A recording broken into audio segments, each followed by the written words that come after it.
안녕하십니까.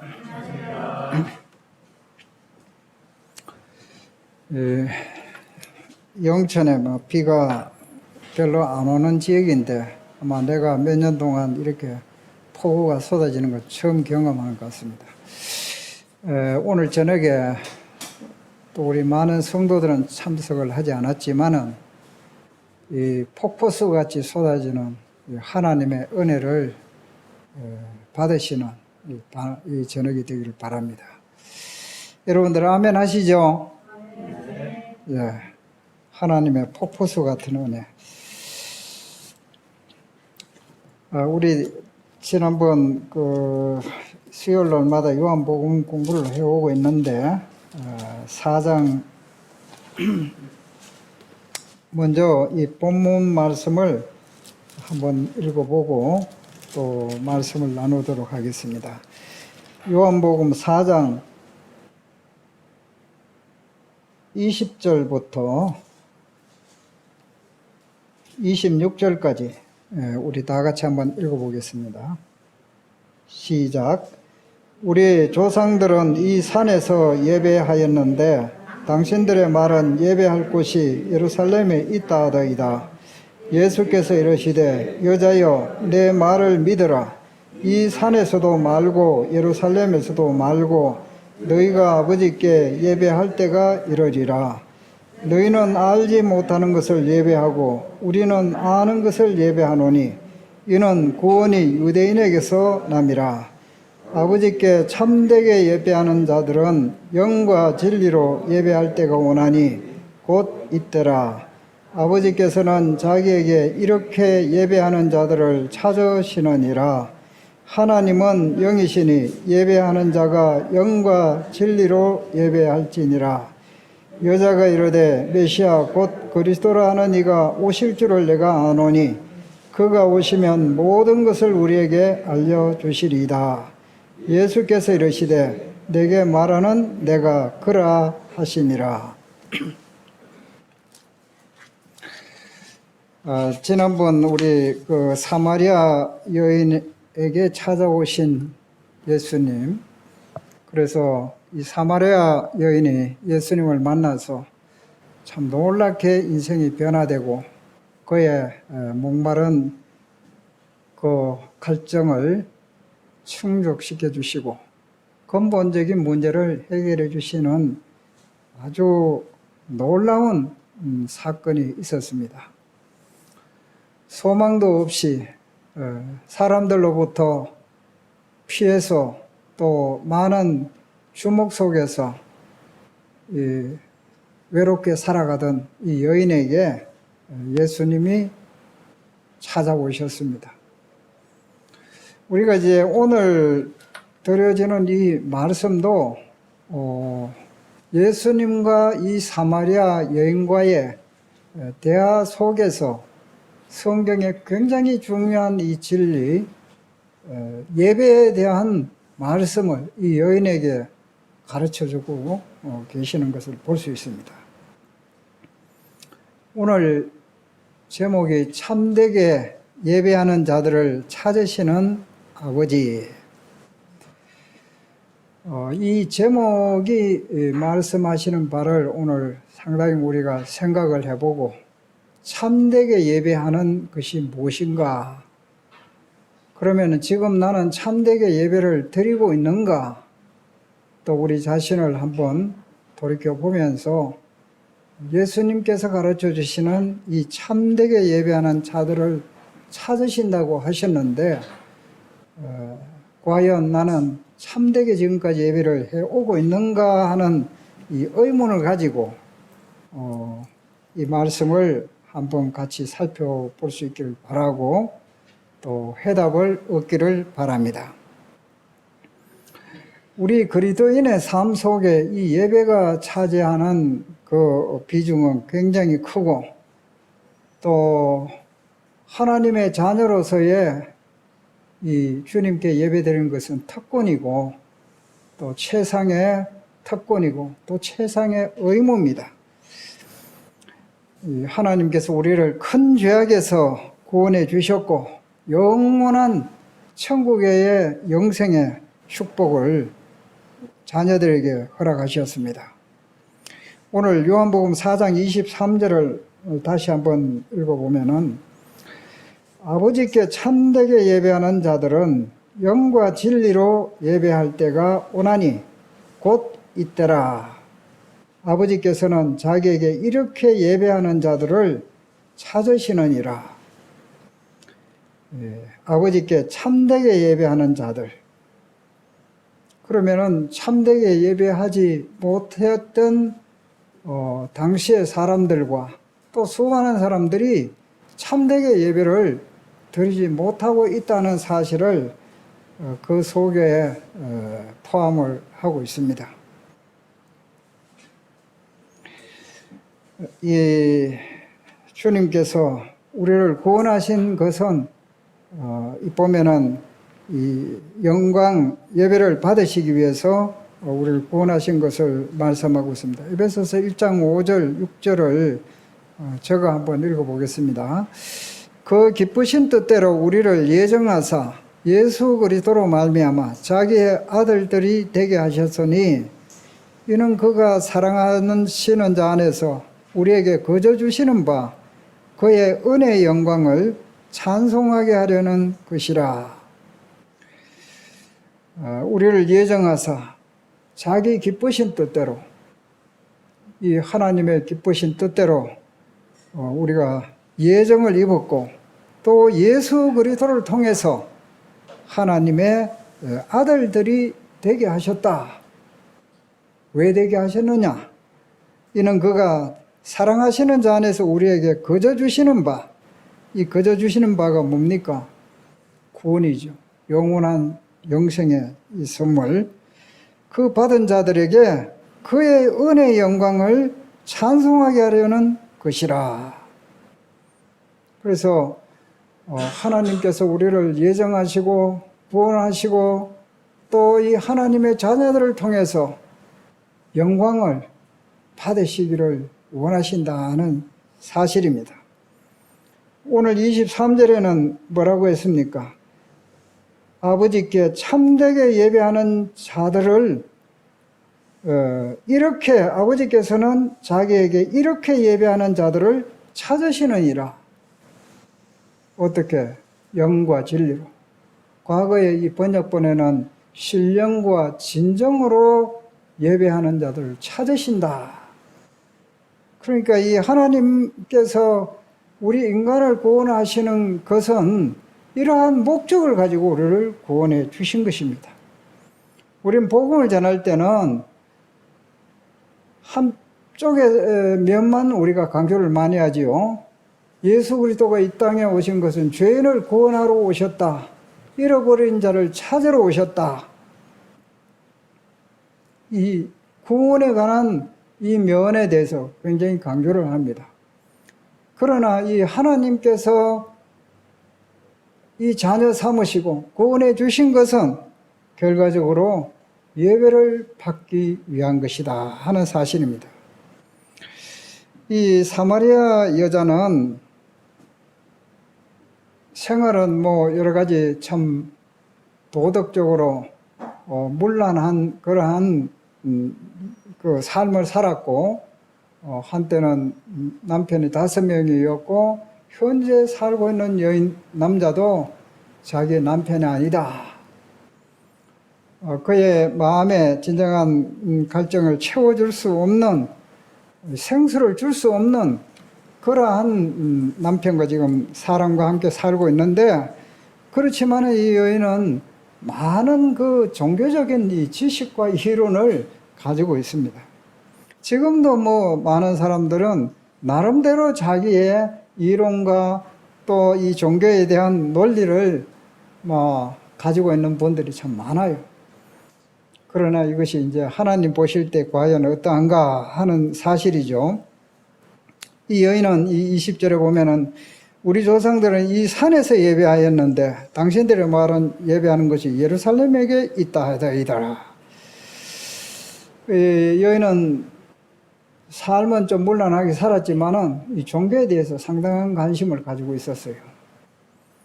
그래서 자기 인생에 저질러 온 모든 그 아픈 과거들을 예수님이 초면에 다 얘기를 하신단 말이에요. 깜짝 놀란 거죠.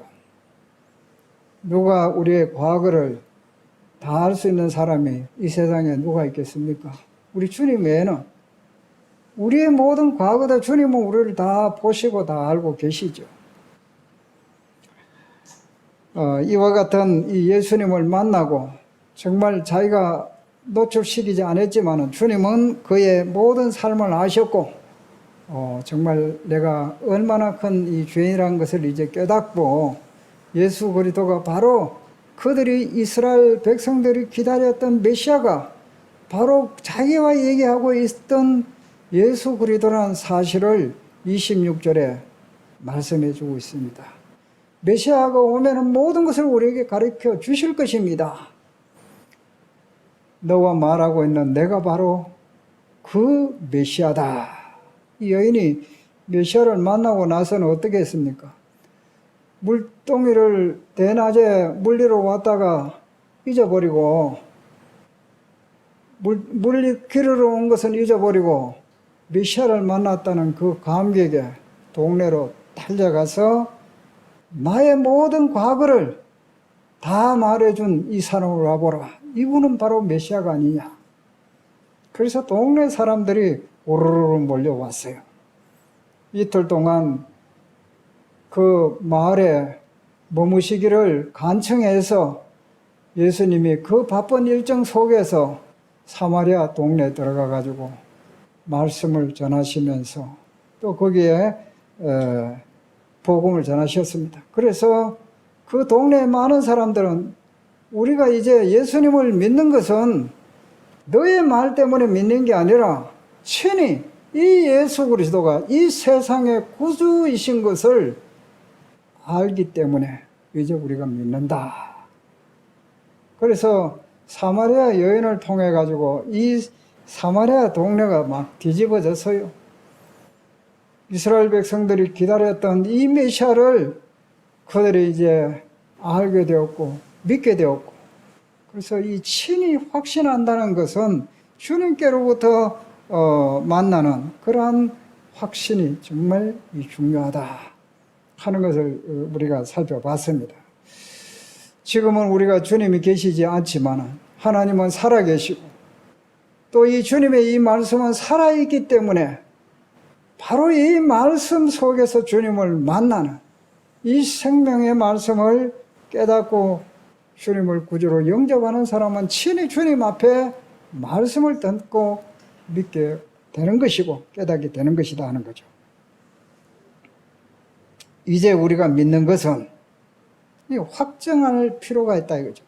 누구의 말이 이해한 것도 중요하지만은 하나님 말씀, 예수님이 직접 하신 이 말씀, 이 42절에 있는 것처럼 네 말로 인함이 아닌 이는 우리가 친히 듣고 그가 참으로 세상의 구주신 줄 압니다. 이 확신하는 거죠.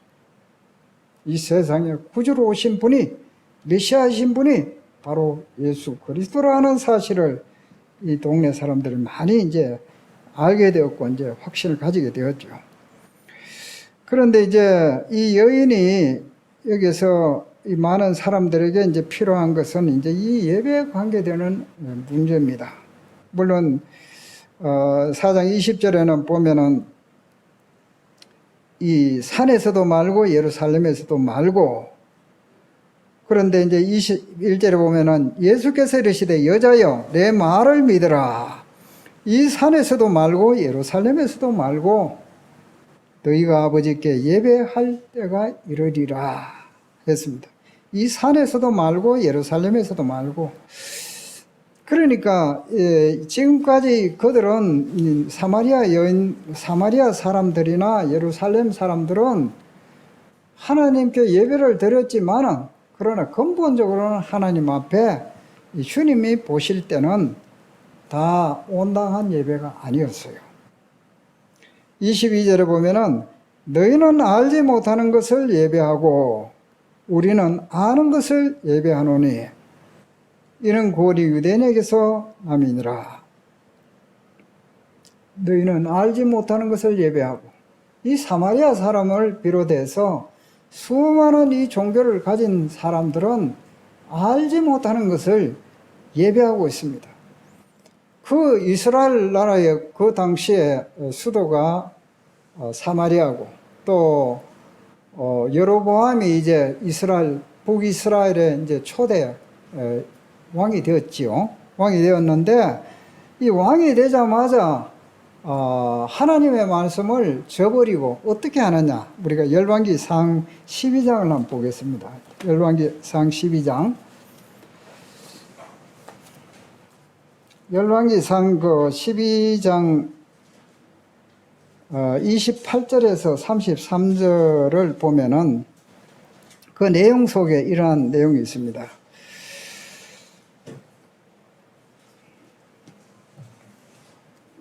28절에서 33절을 보면은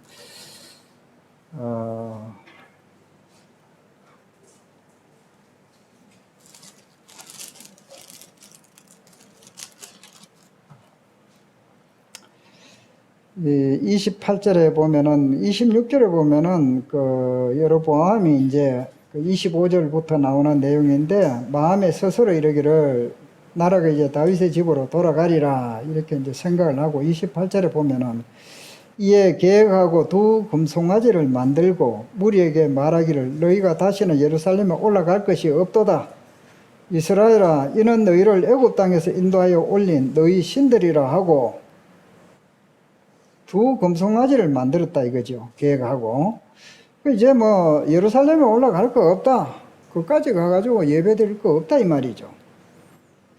그리고 이 금송아지가 애굽 땅에서 너희를 인도하여 올린 너희의 신들이라 하고, 하나는 베델에 두고 하나는 단에 둔지라. 이 일이 죄가 되었으니 이는 백성들이 단까지 가서 그 하나에게 경배함이라. 그가 또 산당들을 짓고 레위 자손 아닌 보통 백성으로 제사장을 삼고, 8째 달 곧 그 달 15째 날로 절기를 정하여 유다의 절기와 비슷하게 하고 제단에 올라가되 베델에서 그와 같이 행하여 그가 만든 송아지에게 제사를 드렸으며, 그가 지은 산당의 제사장을 베델에서 세웠더라. 그가 자기 마음대로 정한 달 곧 8째 달 15째 날로 이스라엘 자손을 위하여 절기를 정하고 베델에 쌓은 제단에 올라가서 분향하였더라. 이 여로보암이 왕이 되어 가지고 이 엄청난 하나님의 말씀을 반하는 그런 이런 예배를 제정합니다. 금송아지를 만들어 가지고 말이죠. 하나님을 대체하고, 또 그 다음에는 어떻게 했습니까? 자기 보통 백성들을 제사장으로 삼고, 레위 그 아론 자손들이 제사장이 될 자격이 있는데 보통 사람을 네 제사장 하고 싶으면 해라, 이 정해져 버리는 거예요. 그리고 이제 8월 15일 날 날짜를 해가지고는 임의적으로 마음대로 정해가지고 예배를 드리도록 하고, 그러니까 이 백성들은 어떻게 합니까? 왕이 시킨 대로 또 이게 또 하니까 이게 다 옳은 줄로 아는 거예요. 그래서 이 이스라엘 그 후손들은 계속적으로 어떻게 북이스라엘 이 백성들은 잘못된 하나님 앞에 죄를 짓고 악을 행하는 그런 못된 이러한 예배를 드리고 있었다 이거죠. 그래서 너희는 알지 못한 것을 예배하고, 지금도 수많은 사람들은 뭐 다 섬기는 것은 종교는 다 똑같다 이렇게 하고 이제 스스로 말을 하고 있지만은, 이 하나님의 말씀의 입각에서 봤을 때에 알지 못하는 것을 예배하고 있는 거예요. 하나님께서 모든 것을 제정하시고 또 성소에 와서 이 예배를 드리도록 이렇게 되어 있는데, 얼마나 수많은 사람들이 이와 같은 그 잘못된 풍습과 또 종교적인 습관 속에서 들여지고 있다는 거죠. 이 유다 지파 또한 하나님 앞에 예배를 드리지만은 형식에 치우쳐서 마음은 없고 하나님의 말씀을 떠난 이와 같은 예배를 드리고 있었습니다. 그래서 주님께서 이 산에서도 말고 예루살렘에서도 말고 이제 예배할 때가 오나니 곧 이때라 이렇게 말씀하고 있습니다. 그래서 이제 수많은 사람들은 자기들의 고안한 이러한 것에 의해서 뭐 우상을 만들고 날짜를 정하고 제사장도 자기 마음대로 뽑고 이렇게 해서 이제 하나님 앞에 예배를 드린다고 하는데 하나님을 완전히 경멸하는 거죠. 살아계신 하나님을 경멸하는 이런 악을 범하고 있습니다. 이럴 때에 예수님께서 아버지께 참되게 예배하는 자들은 영과 진리로 예배할 때가 오나니 곧 있더라. 바로 지금이다 이거죠. 장소가 중요한 것이 아니다 하는 거죠. 참되게 예배하는 자들은 영과 진리로 예배를 해야 된다. 그런데 이제 여기에서 보면은 이 아버지께 참되게 예배하는 자들은 이 예배 대상이 누구냐는 것을 분명하게 말씀해 주고 있습니다. 이 아버지께. 예배는 이 살아계신 아버지 하나님께 예배를 드려야 하는데, 이 아버지가 누구냐? 아버지는 창조주신 하나님이십니다. 또 우리를 사랑하시고 구원하시기 위해서 독생자를 보내주신 분이십니다. 전지전능하신 분이십니다. 편재하시는 분입니다. 어느 곳에든지 지금 동시에 여기도 계시지만은 저 우크라이나에도 계시고 아프리카도 계시고 지금 이 시간 동시에 어느 곳에라도 하나님은 계시는 것입니다. 똑같이 계신다. 이 편재하신 하나님입니다. 편재하신 하나님. 그래서 이 아버지께 참되게 하는 자들, 그러니까 예배 대상은 아버지 하나님이다 하는 사실입니다. 그런데 이제 우리가 예배 드릴 때에 아버지 하나님께 지금 예배 드리고 있다 하는 이러한 인식을 바르게 한다는 것은 굉장히 중요한 것입니다. 아버지께 예배 드리는 것, 여기서 아버지라면은 그럼 누가 예배를 드리느냐? 이 자녀들이라는 거예요. 자녀들. 구원받지 못한 자들은 이 자녀가 아니기 때문에 그들의 드리는 이 예배는 주님께서 찾지 않으신다. 이 더러운 이 죄인들을 예배를 받으실 수가 없다는 것이죠. 그래서 아버지께 참되게 예배하는 자들, 아버지 자녀들, 하나님께서 보호하시는 이 자녀들이 예배를 드려야 될 사람들이다 이거죠. 그래서 우리가 예배의 대상은 하나님 아버지신데, 그런데 이제 우리는 그래도 뭐 100%다 옳다고 할 수는 없겠지만, 그래도 이 성경에 의해서 이 예배 시간과 설교 시간, 말씀 듣는 시간, 이런 걸 구별하고 있죠. 이 하나님 아버지께서 설교를 받으실 필요는 없다 이거죠. 그래서 우리가 예배 시간에는 오로지 이 하나님께 대한 그 은혜와 사랑에 대해서 십자가의 그 구속의 은혜를 기억하면서 우리에게 이와 같은 그 축복하신 이 주님을 기억하면서 고난을 기억하면서 주님께 감사와 찬양과 영광을 돌려드리는 것이 예배다는 것이죠. 그러나 이제 이와 같은 그 예배를 모르고 할 때는 많은 이제 참 현실적으로 이 설교를 하고 책망을 하고 이것도 이제 예배라고 그들은 말을 하고 있습니다. 그러나 참된 예배는 이 자녀들이 구원받은 하나님의 자녀들이 드려지는 것이 이제 아버지께 드려지는 것이 이 참된 예배다 하는 것이요. 그러면 이 참되게 예배하는 자들을 찾으신다 이렇게 말씀하셨는데 그 참되게 예배하지 않는 사람들도 있다는 것을 말씀하고 있습니다. 우리가 이제 예배를 드릴 때에 뭐 신령과 진정으로 저는 이렇게 이제 표현하고 있는데, 이 근성으로 예배를 드릴 수가 있습니다. 진지한 자세도 없고 성의 없는 이 대충적인 이 태도,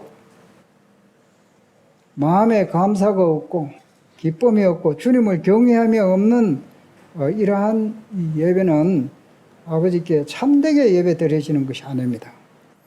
의례적이고 습관적이고 마음에 없는 이 예배는 하나님이 기쁘게 받으실 수 없는 예배인 것입니다. 입술로는 찬양을 하되 마음은 내게서 멀다.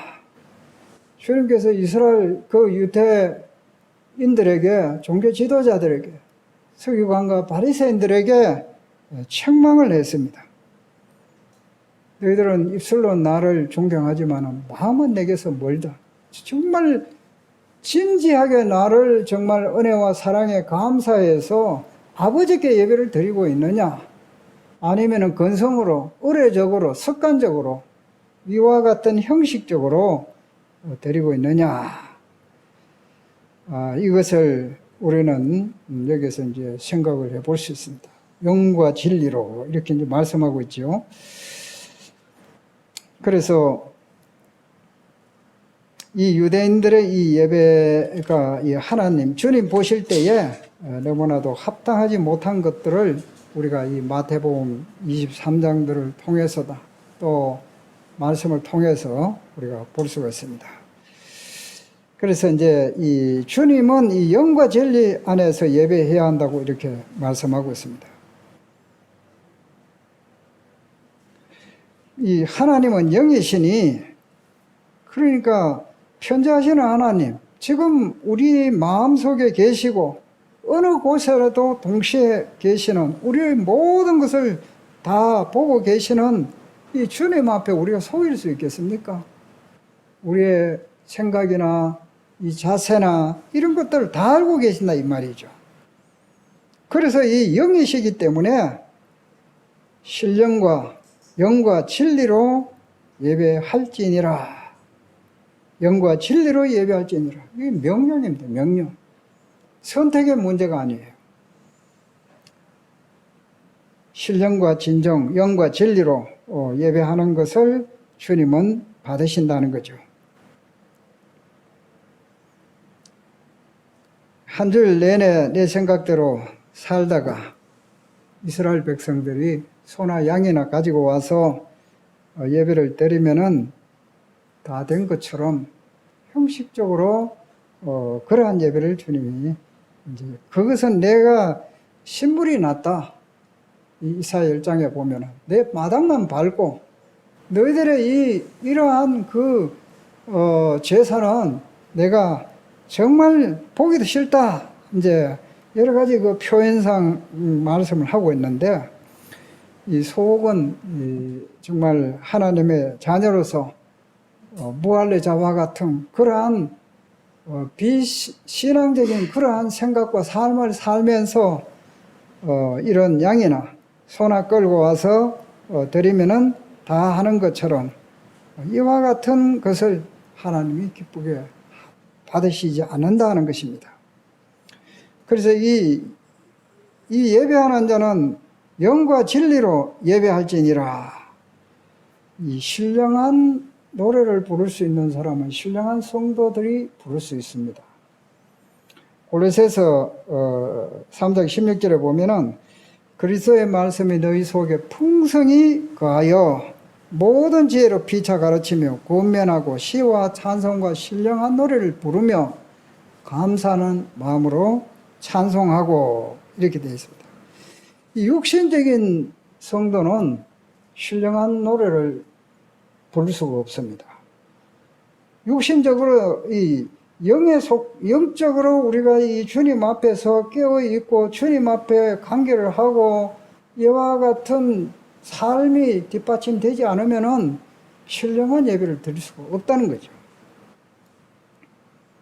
그래서 그리스도의 말씀이 너희 속에 풍성히 거하여 시와 찬송과 신령한 노래를 부르며, 감사하는 마음으로 하나님을 찬양하고, 우리 이제 찬양을 부를 때 감사하는 마음이 없으면은 이 하나님이 받으시는 그런 찬양이 아니다 이거죠.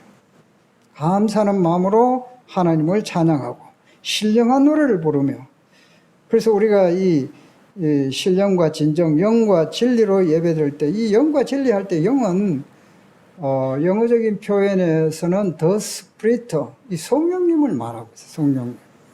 And the truth.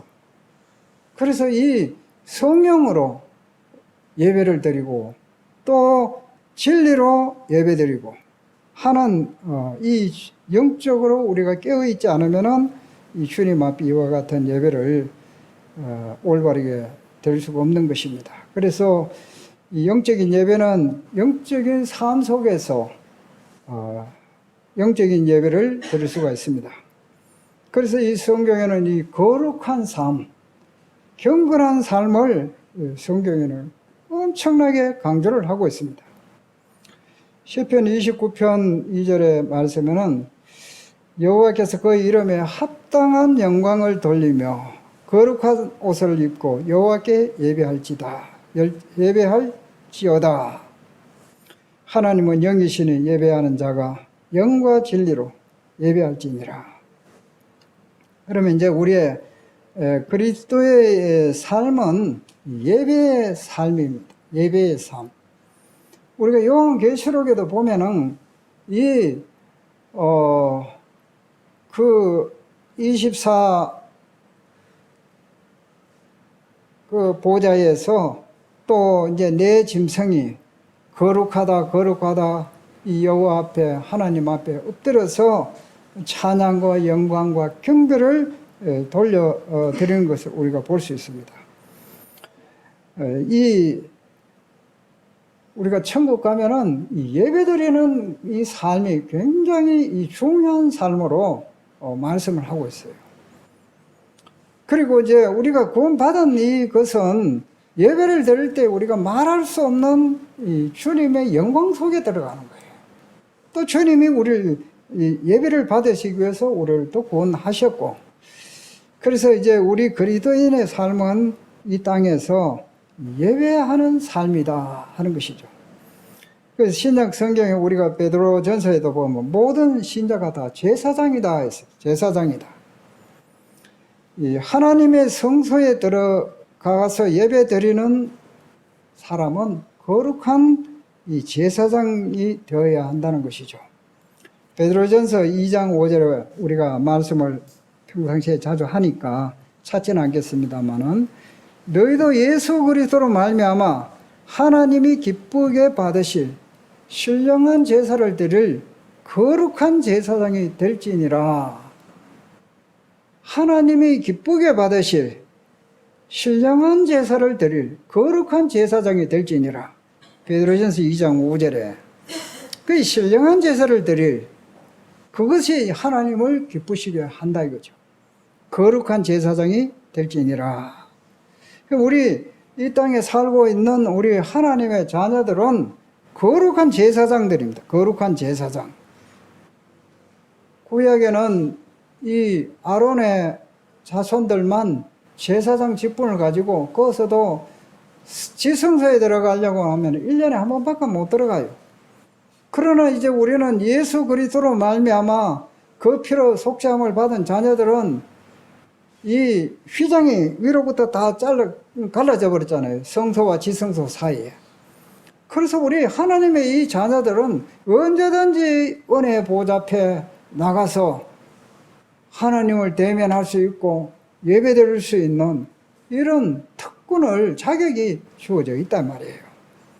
그런데 이제 여기서 말씀하고 있는 것은 거룩한 신령한 제사를 드릴 거룩한 제사장의 신분, 이 직분을 우리에게 주셨다는 겁니다. 그래서 이 제사장이 우리가 이제 갖는 세 가지 측면에서 오늘 조금 말씀을 드리겠습니다.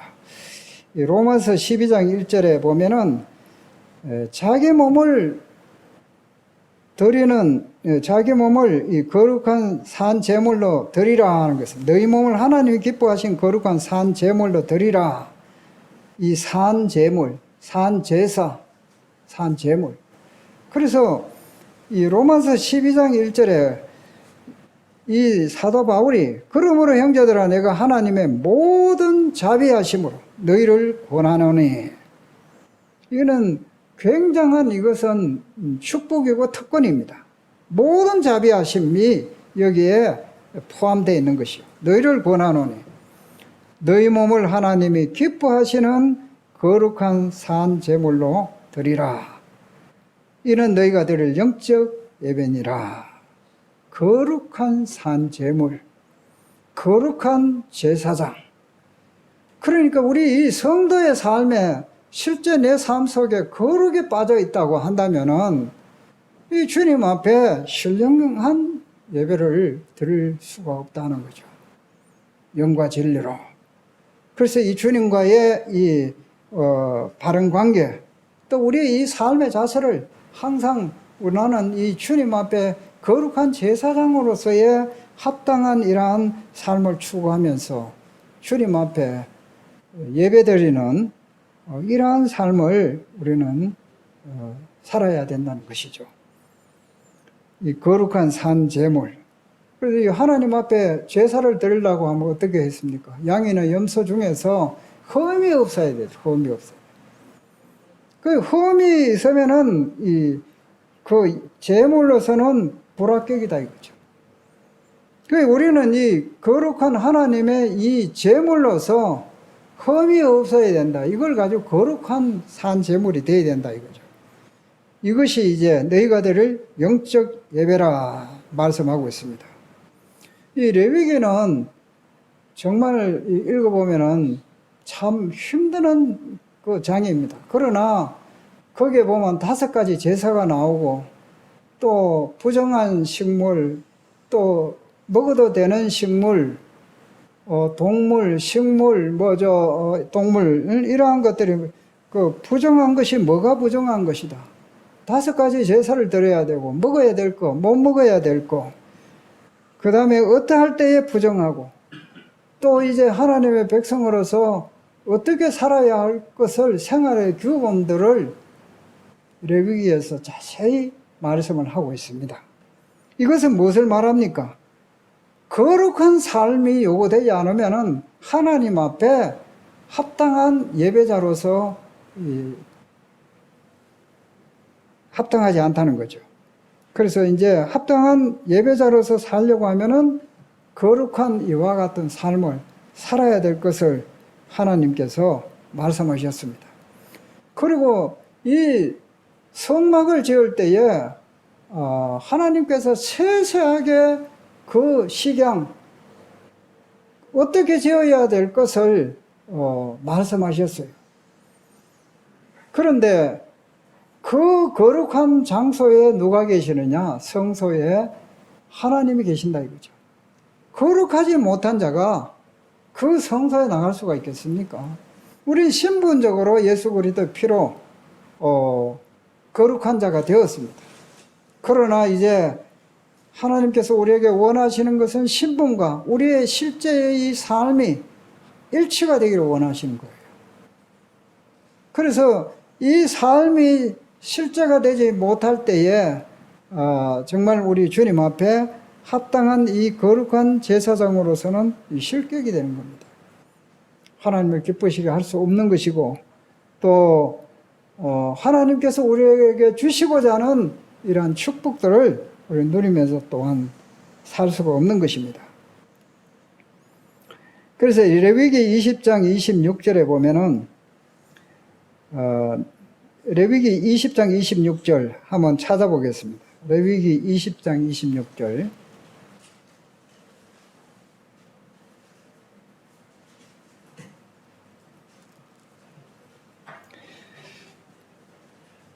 찾으셨으면 우리 다 같이 한번 읽어봅시다. 시작. 너희는 나에게 거룩할지어다. 이는 나 여호와가 거룩하고 내가 또 너희를 나의 소유로 삼으려고 너희를 만민 중에서 구별하였음이니라. 너희는 나에게 거룩할지어다. 이 선택의 문제가 아닙니다. 대충 애가 살면 되지 뭐. 구원받았는데 또 천국 가면 되지. 적당하게 이렇게 사는 것이 주님의 뜻은 아닙니다. 하나님의 명령입니다. 하나님과의 올바른 관계를 위해서 거룩함은 필수적입니다. 그래서 하나님은 거룩하시기 때문에 우리에게 거룩을 요구하고 있습니다. 하나님의 백성들은 거룩한 삶을 추구해야 합니다. 베드로전서 1장 15절에 보면은 오직 너희를, 여기 베드로전서 1장 15절도 다 같이 한번 보도록 하겠습니다. 베드로전서 1장 15절.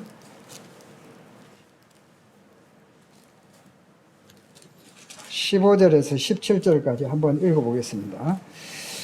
시작. 오직 너희를 부르신 거룩한 이처럼 너희도 모든 행실에 거룩한 자가 되라. 기록되었으되 내가 거룩하니 너희도 거룩할지어다 하셨느니라. 외모로 보시지 않고 각 사람의 행위대로 심판하신 이를 너희가 아버지라 부른즉 너희가 나그네로 있을 때를 두려움으로 지내라. 여기에 이제 오직 너희를 부르신 거룩한 이처럼 너희도 모든 행실에 거룩한 자가 되라. 명령하고 있습니다. 우리가 거룩하지 않고는 거룩하신 하나님께 나아갈 수가 없어요. 거룩하지 않고는 거룩하신 하나님을 예배자로서 주님 앞에 나갈 수는 없습니다. 그래서 이제 이 예배 드릴 때에 참 우리가 매일매일 우리가 우리 자신을 살펴봐야 될 것이고, 예배 드리는 이 자리에 정말 내가 합당한 내가 지금 삶을 살고 있는가? 이것은 교회 와서만 하는 게 아니라, 자신을 살피는 게 아니라 우리의 하루의 일과 속에서 참으로 이것이 주님의 명령이기 때문에 하나님의 자녀들은 이 성도라 하잖아요. 성도. 거룩할 성자. 하나님의 자녀들은 이 거룩한 이 삶이 전제가 되어야 합니다. 데살로니가 전서 4장 3절에 보면은 하나님의 뜻은 이것이니 너희의 거룩함이라. 이 거룩한 삶을 어떻게 해서 옵니까? 말씀과 기도로 거룩하여진다. 디모데전서 4장에 이렇게 말씀하고 있습니다. 그래서 주야로 묵상하라는 말씀이, 우리는 이 하나님의 은혜를 충족하게 받았을 때가 있는가 하면은 그것이 쉽게 또 사라져 버립니다. 그래서 주님 앞에 이 주님의 명령은 이 영적인 예배를 드리려고 하면은 거룩한 산제물이 되어야 되는데, 거룩한 삶이 우리의 삶이 되어야 된다는 거죠. 이 거룩하기라는 이 단어에는 잘라버린다, 베어버린다 그런 뜻이 있다고 합니다. 그래서 내 생활 가운데 더럽고 악하고 어두운 이러한 면들을 잘라버려야 된다는 거죠. 나쁜 습관도 잘라버려야 되고, 또 나쁜 이런 우리의 이러한 삶의 어려운 부분들이 있을 겁니다. 이런 것들을 잘라버려야 돼요. 거룩한 삶을 살려고 하면. 그래서 이제 야고보서 1장 28절에는 보면은 이 경건은 뭐라고 했느냐? 하나님 아버지 앞에서 정결하고 더러움이 없는 경건은 곧 고아와 가부를 그 환난 중에 돌보고 또 자기를 지켜 새 속에 물들지 않는 것이다. 어려움에 처한 사람들을 돌아보아 주고 세상에 살면서 새 속에 물들지 않는 것, 이것이 경건이다 이거죠. 그러니까 우리가 얼마나 깨어있지 않으면은 새 속에 물들 수밖에 없어요. 세상적인 사고방식, 세상적으로 추구하는 이러한 성공적인 이러한 방법들, 많은 것들이 유혹을 하고 있습니다. 그러나 이 경건한 삶은 이와 같은 모든 것에서부터 우리가 잘라버리지 않으면 참으로 이 경건한 자가 될 수 없다는 거죠. 첫째로 이제 이 경건한 삶은 거룩한 삶이다 하는 것을 말씀하고 있고, 그 다음에 이제 이 예배를 드리는 사람으로서 이제 신령한 예배를 드리기 위해서 거룩이 이제 요구가 되고 있고, 둘째로는 이제 어떤 제사냐? 이 찬송의 제사입니다. 찬송의 제사. 히브리서 13장 5절, 6절 다 포함되어 있으니까 한번 찾아보겠습니다. 히브리서 13장 5절.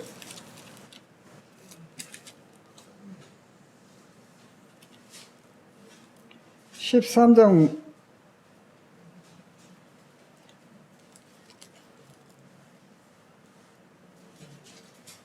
5절이 아니고 15절입니다. 13장 15절입니다. 13장 15절 다 같이 한번 읽어봅시다. 시작. 그러므로 우리는 예수로 말미암아 항상 찬송의 제사를 하나님께 드리자. 이는 그 이름을 정언하는 입술의 열매니라. 여기에 보면은 예수로 말미암아 항상 찬송의 제사를 하나님께 드리자. 하나님의 자녀는 슬플 때나 기쁠 때나 언제든지 뭐를 드려야 됩니까? 항상 찬송의 제사를 드리자는 거죠.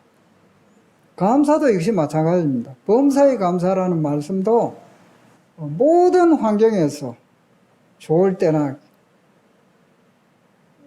슬플 때나 안 좋을 때나 참 악한 이런 환경 속에서도 항상 범사에 감사해야 되고, 또 예수 그리스도로 말미암아 우리에게 영원한 소망을 주셨는데 항상 찬송의 제사를 지내자. 이 바울과 실라는 이 옥중에서 실컷 두들겨 맞고 감옥에 들어갔습니다. 거기서 하나님께 기도하고 하나님께 찬양을 드렸습니다. 세상적인 사람의 눈으로서는 이건 있을 수 없는 일이죠. 할 수 없는 부분들입니다. 그러나 이 믿음을 가진 사람들은 이와 같은 삶이 현실적으로 가능한 것이죠. 기쁠 때나 슬플 때나 우리는 항상 찬송의 제사를 하나님 앞에 드려야 합니다. 또 기도를 드려야 합니다. 이게 이제 하나님께 향기가 되어서 향연으로 하나님의 보좌 위에 올라간다는 것이죠. 이스라엘 백성들이 하나님 앞에 제사 번제를 드리면은 소나 양을 가지고 또 염소를 드렸는데, 이제 우리가 주님 앞에 예배드리는 것은 주로 뭡니까? 찬송과 감사와 이러한 것으로 하나님 앞에 예배를 드리는 거예요. 그러니까 얼마만큼 내 생활 하루 속에서 주님 앞에 감사하고 찬양을 많이 드리느냐, 주님의 은혜에 감격해서 주님 앞에 많은 이 찬양을 드리느냐, 하나님께서 얼마만큼 이 찬양을 좋아하시느냐. 시편 69편 30절에 보면은 내가 노래로 하나님의 이름을 찬송하며 감사함으로 하나님을 위대하시다 하리니 이것이 소고 뿔과 굽이 있는 항소를 드림보다 여호와를 더욱 기쁘시게 함이 될 것이라. 이 노래로 하나님의 이름을 찬송하며 감사함으로 하나님을 위대하시다 하리니 이것이 항소를, 뿔과 굽이 있는 항소를 드린 것보다도 여호와를 더욱 기쁘게 하는 것이다, 이렇게 말씀하고 있습니다. 이게 사실로 우리가 믿는다면은 하루에 우리는 항소를 얼마나 많이 드릴 수 있겠어요? 그 비싼 항소를 말이죠. 돈을 가지고 우리 이렇게 드릴 수 없는데, 이 돈 안 드리고 주님 찬양하고 감사하고 이것이 그냥 내 진정성이 있고 믿음으로 이렇게 하나님을 감사해서 감격해서 드려질 때에 하나님은 이것을 정말 기뻐하시는 거예요. 우리를 구원하신 것은 주님은 이 찬양과 영광 이거 받고 싶은 거예요. 우리가 주님이 뭘 원하시는지 그것을 우리가 신령과 영과 진리로 예배하는 자들을 찾는다는 거죠. 그렇게 예배 드리는 자가 많지 않다는 것도 포함된다고 볼 수 있죠. 그래서 하나님께서 이 여인에게 이 산에서도 말고 예루살렘에서도 말고 이와 같은 예배를 드릴 때가 바로 지금이다. 지금이다. 구주를 만나고 난 이후부터. 이제 시간이 관계상 시편 100편 1절에서 제가 읽도록 하겠습니다. 시편 100편 1절. 온 땅에 여호와께 즐거운 찬송을 부를지어다. 즐거운 찬송을 부를지어다 했어요. 기쁨으로 여호와를 섬기며 노래하면서 그의 앞에 나아갈지어다. 우리 생활 속에 기쁨으로 하나님께 나아가고 여호와를 섬기고 노래하면서 주님 앞에 나갑니까? 주님 그와 같은 우리의 삶을 원하시는 것입니다. 그리고 4절에 보면은 감사함으로 그의 문에 들어가며 찬송함으로 그의 궁정에 들어가서 그에게 감사하며 그의 이름을 송축할지어다. 이 천국 문은 감사함으로 문을 연다고 그래요. 감사함으로. 우리 기도할 때 먼저 하나님 앞에 감사하는 것을 우리는 하는 게 참 좋다고 이 성경적으로 우리가 봤을 때에. 그리고 찬송. 주님의 거룩한 이름, 위대하심. 이 주님의 이 능력, 사랑, 은혜, 이 감사와 찬양, 이 주님께서 그 위대하심을 들으시길 기뻐하신다 이거죠. 그 시편 기자는 다윗은 전문적으로 이 해왕과 또 그 누굽니까? 아삽 이래가지고 감사하고 찬양하고 하는 것을 전문으로 이렇게 하도록 그들에게 직분을 줬어요. 하나님을 항상 찬양하고 감사하고 이와 같은 이 다윗 시대에는 하나님께 영광을 돌렸던 것을 우리가 볼 수가 있습니다. 그 다음에 이제 우리가 찬송하는 이 신령과 진정으로 예배 드리는 세 번째는 물질을 주님 앞에 제사로 드리는 것입니다. 그 히브리서 13장 16절을 한번 다 같이 읽어보겠습니다. 시작. 오직 선을 행함과 서로 나누어 주기를 잊지 말라. 하나님은 이 같은 제사를 기뻐하시느니라. 이 디모데전서 6장에는 이 선을 행하고 18절부터 선한 사업을 많이 하고 나누어 주기를 좋아하며 너그러운 자가 되게 하라. 이것이 장래에 자기를 위하여 좋은 터를 쌓아 참된 생명을 취하는 것이니라. 그래서 이 하나님께 세 번째 우리가 드려지는 이 제사장으로서 취해야 될 것은 선을 행하는 것입니다. 물질적으로. 가난한 사람들에게 베풀고 희생적인 이러한 삶을 요구하고 있습니다. 유태인들의 이제 이 유태인들의 구제에 관하여 이렇게 이제 인터넷에 한번 쳐보면은요, 그들의 수입을 10분의 1을 구제 사업에 쓴다고 해요. 그리고 어릴 때부터 이 아이들에게 동전을 용돈을 주면은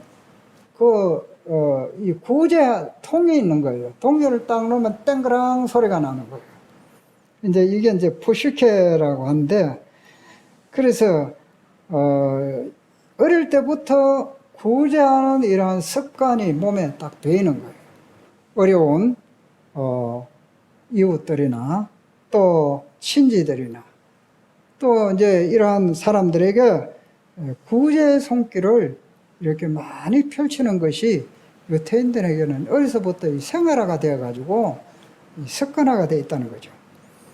그래서 우리 그리스도인들이 정말 주님께서 기뻐하시는 이 제사는 선을 행하고 선한 사고를 많이 하고 나눠주기를 좋아하며 너그러운 자가 되게 하라. 이게 장래에 자기를 위해 좋은 틀을 쌓아 참된 생명을 취하는 것이다.